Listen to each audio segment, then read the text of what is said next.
Hello everyone, myself Dr. Sudhir Kumar Verma, Assistant Professor इतिहास विभाग DVS college Kanpur. Students, आज का जो हमारा टॉपिक है वो है 1857 के रिवोल्ट के परिणाम, यानी 1857 के विद्रोह के परिणाम। ये टॉपिक आपके BA 4 सेमेस्टर के मॉडर्न इंडियन हिस्ट्री के फर्स्ट यूनिट का पहला इम्पोर्टेंट टॉपिक है। इसका जो पहला पार्ट है जिसमें 1857 के विद्रोह के कारणों के बारे में हमने बात की है, उस पे हम लोग ऑलरेडी डिस्कस कर चुके हैं। आज हम लोग इसके परिणामों के बारे में संक्षिप्त में चर्चा करेंगे। इससे पहले हम आगे बढ़ें, आपको थोड़ा सा हम समराइज़ करना चाहेंगे। हम लोगों ने लास्ट लेक्चर में देखा था 1857 के रिवोल्ट के काजेस क्या हैं। इसमें हम लोगों ने ढेर सारे कारणों का परीक्षण किया था। जैसे इसमें कुछ महत्वपूर्ण कारण थे, ब्रिटिश इकोनॉमिक पॉलिसीज़ के तहत यहाँ का इकोनॉमिक एक्सप्लॉयटेशन, मतलब औपनिवेशिक भारत में भारत का आर्थिक शोषण किया गया, जिसके परिणाम स्वरूप लगभग समाज के सभी वर्गों पर इसका नकारात्मक प्रभाव पड़ा, जिसकी वजह से समाज में असंतोष व्याप्त हुआ और 1857 में कंपनी के विरोध में विद्रोह कर दिया। अर्थात कंपनी के विरोध में समाज के सभी वर्गों ने विद्रोह कर दिया। इसके बाद में हम लोगों ने राजनीतिक कारणों पर भी चर्चा की। फिर राजनीतिक कारणों के साथ साथ सामाजिक सांस्कृतिक कारणों का भी अपना रोल रहा। फिर हम लोगों ने सैनिक कारणों की भी बात की। इन सभी कारणों का एक मिला जुला परिणाम था 1857 का विद्रोह।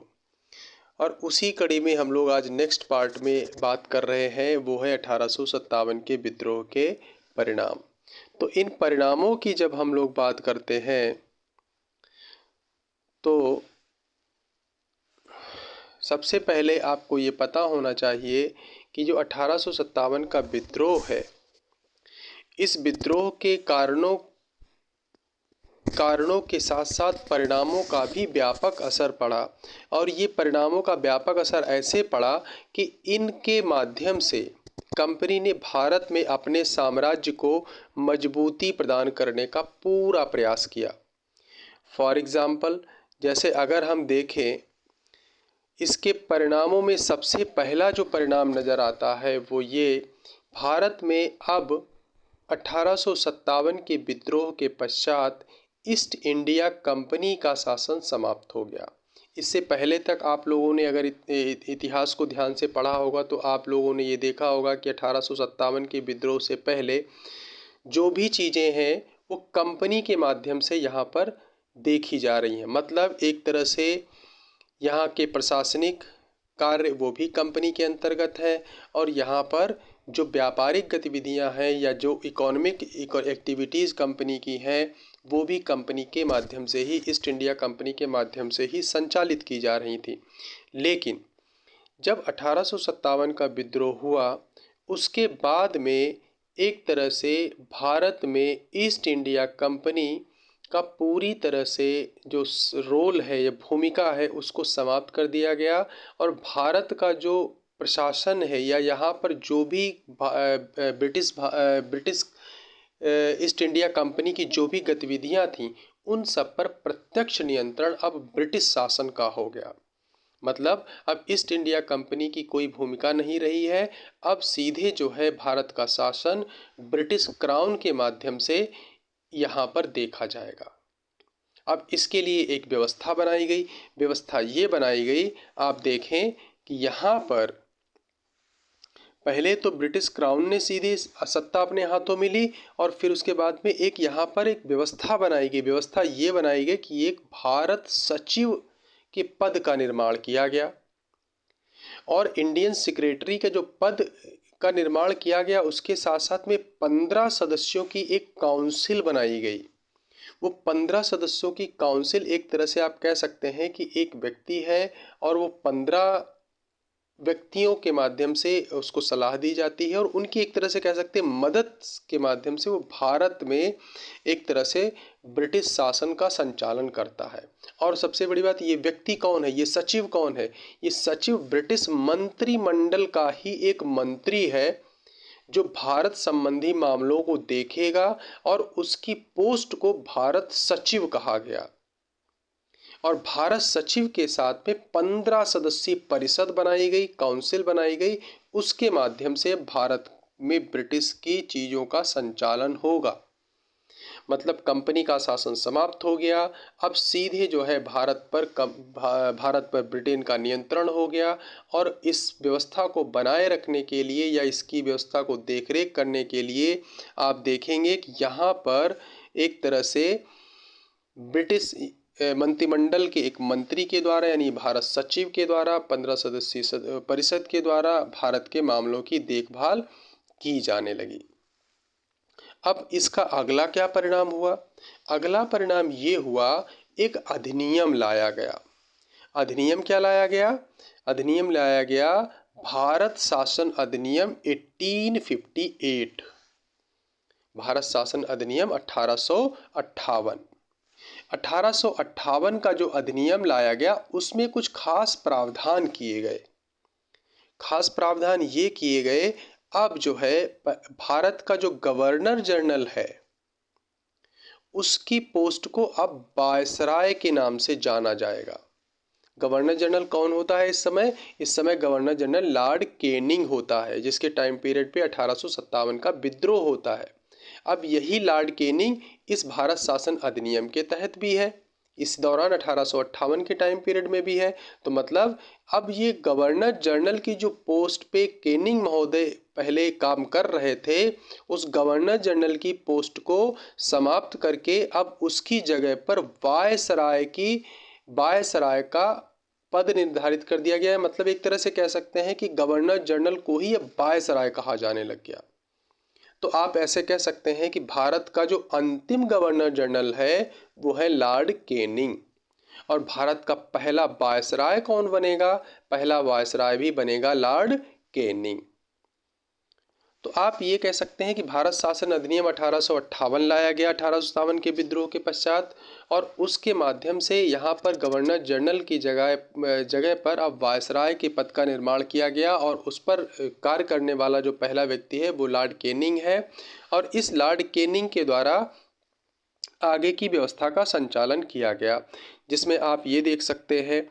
अब यहाँ पर एक चीज़ और आप देखेंगे, इस 1858 के घोषणा पत्र के माध्यम से या अधिनियम के माध्यम से ये भी डिक्लेयर किया गया कि एक तरह से एक डिक्लेयर्ड एजेंडा मानेंगे इसको, कि अब ब्रिटिश भारत में साम्राज्य का विस्तार नहीं करेंगे।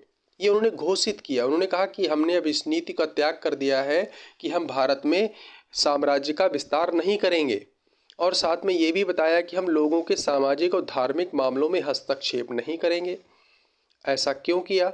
ऐसा इसलिए कह रहे थे वो लोग कि अभी तक आप अगर ध्यान से देखेंगे कि 1857 से पहले, मतलब 1813 के चार्टर एक्ट के बाद अगर आप ध्यान से देखेंगे, यानी 1813 से लेकर के 1857 के बीच के कालखंड को आप ध्यान से देखें तो आपको पता चलेगा कि भारत में ब्रिटिश ईस्ट इंडिया कंपनी के द्वारा अपनी साम्राज्यवादी नीतियों के माध्यम से एक के बाद एक कई सारे भारतीय देशी रियासतों या राज्यों को हड़प लिया गया था, जिससे एक तरह से असंतोष की स्थिति उत्पन्न हो गई थी। और असंतोष की स्थिति उत्पन्न होने का मतलब ये है कि जो देशी रियासतों के शासक एक तरह से सत्ता से वंचित हो गए थे, वो भी कंपनी के अगेंस्ट में असंतोष से भरे हुए थे।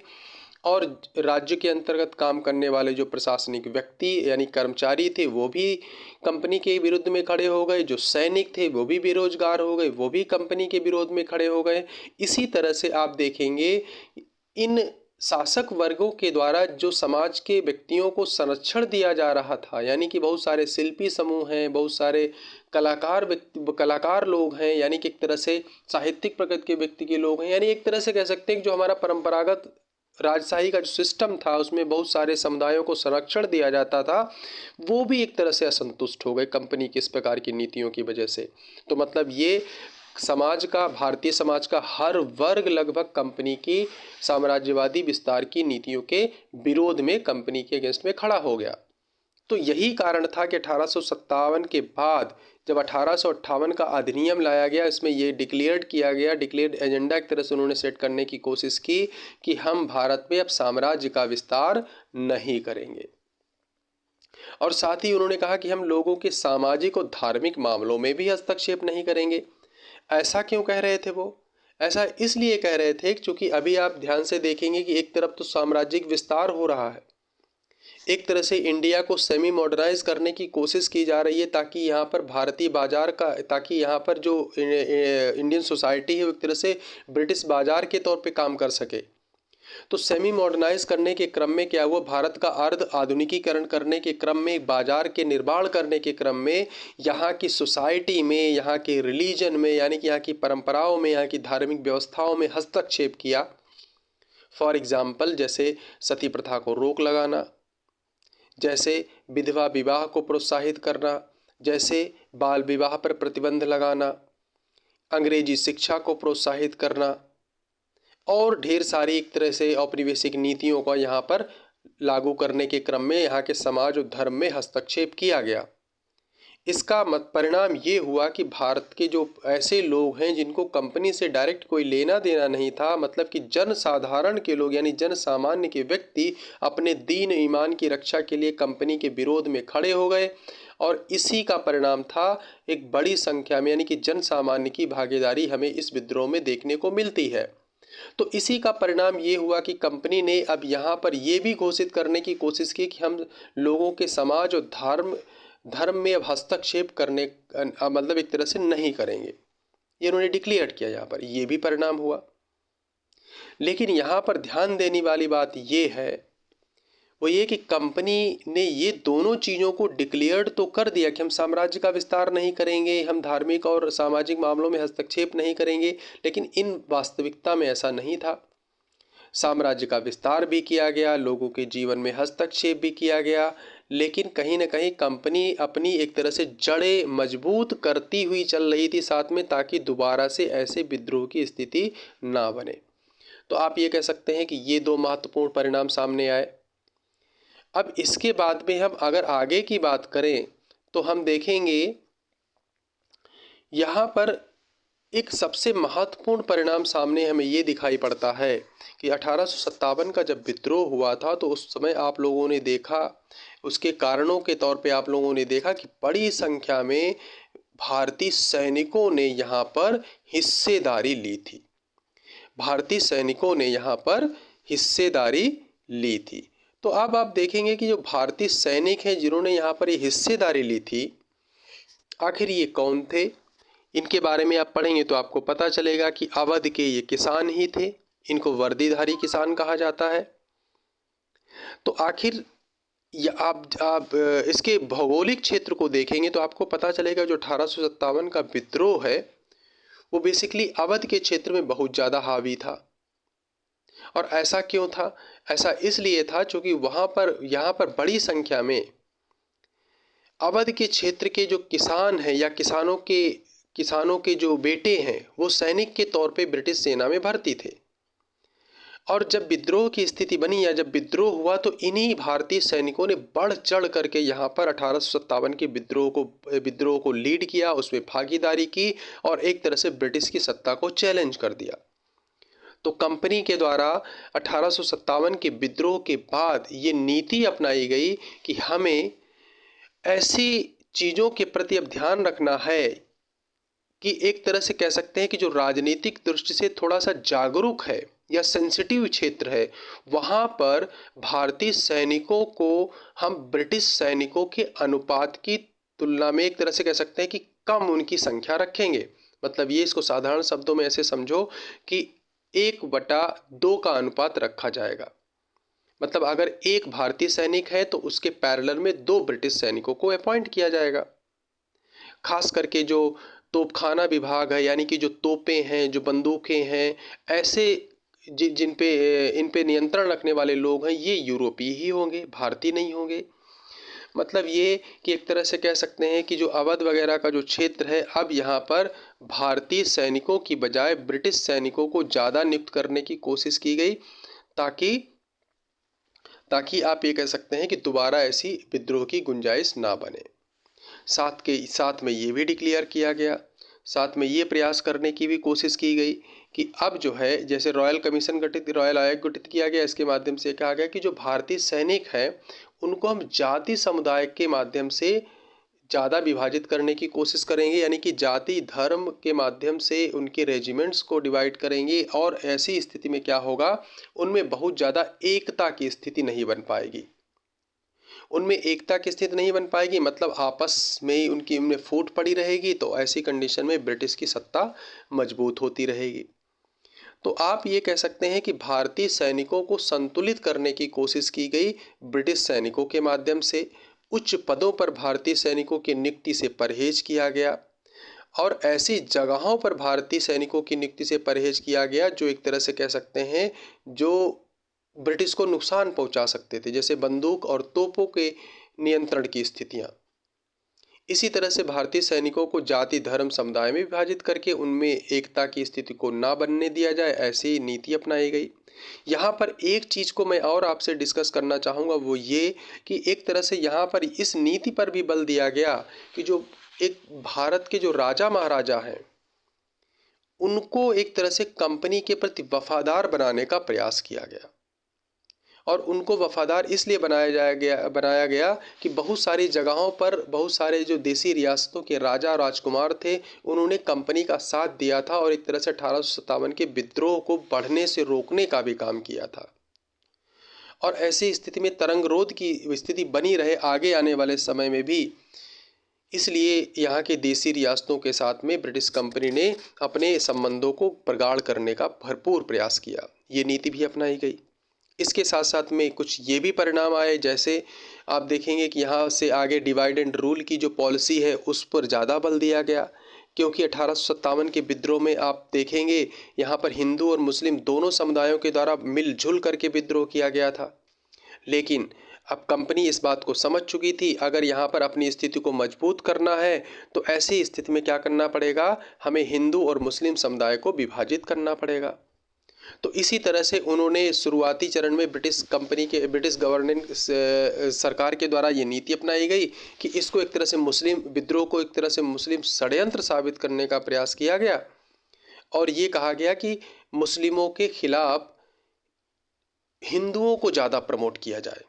शुरुआती चरण की ये नीति थी, लेकिन धीरे धीरे ये नीति बदल गई। जब 1885 में कांग्रेस की स्थापना हुई, धीरे धीरे एक तरह से कांग्रेस राजनीतिक रूप से सक्रिय होने लगी, तो उसको संतुलित करने के लिए फिर ब्रिटिश कंपनी के द्वारा मुस्लिम पक्षधर की नीति को प्रोत्साहन दिया गया, ताकि एक तरह से कहीं ना कहीं ये डिवाइड एंड रूल की पॉलिसी चलती रहे और उनकी सत्ता यहाँ पर मजबूत होती रहे। तो आप एक तरह से कह सकते हैं कि 1857 की क्रांति के कई सारे बड़े परिणाम सामने आए, और इनमें अगर हम संक्षिप्त तौर पे बात करें तो 1857 की क्रांति के बाद में भारत में ईस्ट इंडिया कंपनी का शासन समाप्त कर दिया गया। यहाँ पर डायरेक्ट जो है ब्रिटिश क्राउन का नियंत्रण हो गया। अब यहाँ ब्रिटिश शासन की व्यवस्था के लिए यहाँ पर भारत सचिव के पद का निर्माण किया गया। 15 सदस्यीय काउंसिल के माध्यम से इस व्यवस्था को देखता था। फिर इसके बाद में भारत शासन अधिनियम 1858 लाया गया, उसके माध्यम से गवर्नर जनरल को अब वायसराय कहा जाने लग गया। ये घोषित किया गया कि एक तरह से साम्राज्य का विस्तार नहीं किया जाएगा, लोगों के सामाजिक धार्मिक जीवन में भी हस्तक्षेप नहीं किया जाएगा, और साथ में कुछ रैयतों की सुरक्षा की भी बात की गई थी यहाँ पर। लेकिन वो इनसे ये सब चीज़ें वास्तविकता में बहुत ज़्यादा लागू नहीं की गई। इसी तरह से ये भी कहा गया कि अब सैनिकों को संतुलित किया जाएगा, भारतीय सैनिकों को ब्रिटिश सैनिकों से संतुलित किया जाए, ताकि यहाँ पर आगे विद्रोह जैसी स्थिति ना बने।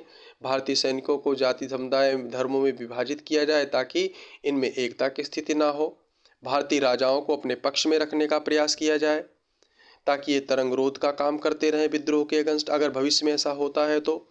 इसके बाद में डिवाइड एंड रूल, यानी कि हिंदू मुस्लिम पक्षधर नीति के माध्यम से, डिवाइड एंड रूल की नीति के माध्यम से भी यहाँ पर ब्रिटिश सत्ता को भारत में मजबूती प्रदान करने का प्रयास किया गया।